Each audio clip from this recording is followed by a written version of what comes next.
بلکې زه بار ما دلته په دې منبر ویلي دي چې ځان سره د یو عالم تکړه عالم فقih عالم نمبر ساتئ څه قسمه مسله چې راشي هغه ته وړاندې کړه بس هغه چې کوم جواب درکړو په هغې عمل وکړه بس ستا غاړه ازاده نور ګناه او ثواب د ده غاړې دی ستا باندې صرف دا دی چې یو عالم نه بعد نه پوهېږې تپوس کوئ خو که ځان نه دی د یوې خبرې چاته جواب ورکړلو بیا به د دې سزا پورې تا ته میلاوي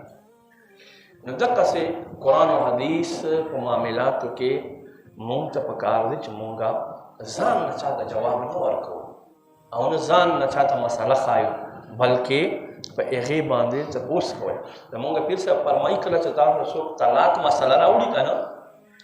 نو یو ځل نه دوه ځل نه درې ځل نه فرمایي 12 ویاري ته کتاب ورته ګورئ بیا جواب ورکوئ 12 ویاري ته ولې دې وجه ته چې کېدای شي ښځه طلاق شوي نه او ته مسله غلطه بیان کړې چې دا طلاقه شوه خو ځه 2 خاندانونه دې وران کړه او که بیا طلاقه شوي وي او ته ورته وایې چې نه ده طلاق نو دا سړی به ټول عمر په زنا کې بدکارۍ کې لګیا وي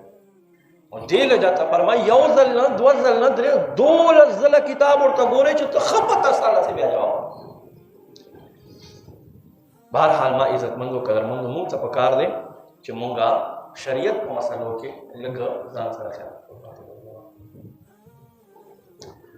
نو الله فرمایي انی جاعل فی الارض خلیفه زه په ځمکه کې نایب جوړوم فرشتو وی اتجعل فیها من یفسد فیها ویسفک الدماء ته به داسې خلک په ځمکه باندې نایب جوړوي چې دوی به څه کوي دوی به فساد خوروي قتل و غارت به کوي ویسفک الدماء وینې به تویوي مړي به کوي سوال پیدا کیږي چې مخلوق خلا پیدا شوی نه دی انسان وجود خلا آدم هم الله جوړ کړی نه دی او فرشتو دا ولې ووی دلته علماو 2 جوابونه کړي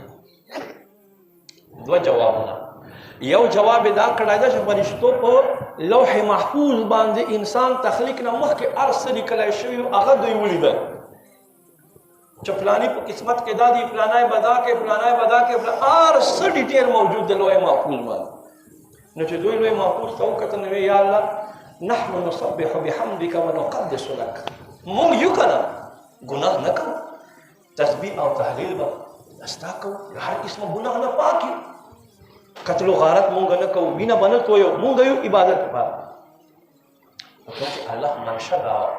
چې زه ځمکې ته خپل نایب لېږم او هغه بیا څه دپاره لېږم انشاءالله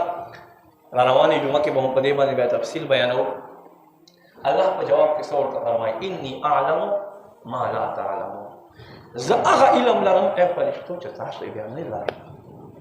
دوی به انسانان څه به وینه تویوي څه به قتل و غارت کوي خو په دې کې به څه هغه وي چې دوی به خپل د زندګۍ یوه صح زمان نوم باندې وقف کړي په دې کې به هغه خلک وي چې په جهاد کې به دا 1,000 شهید کېږي خدای به وایي ای کاش چې زه 1,00,000 ټوټې شوی وم دې لږه ته الله ورته فرمایي انی اعلم ما لا تعلمون ما ته هغه علم دی چې تاسو ته علم نشته دی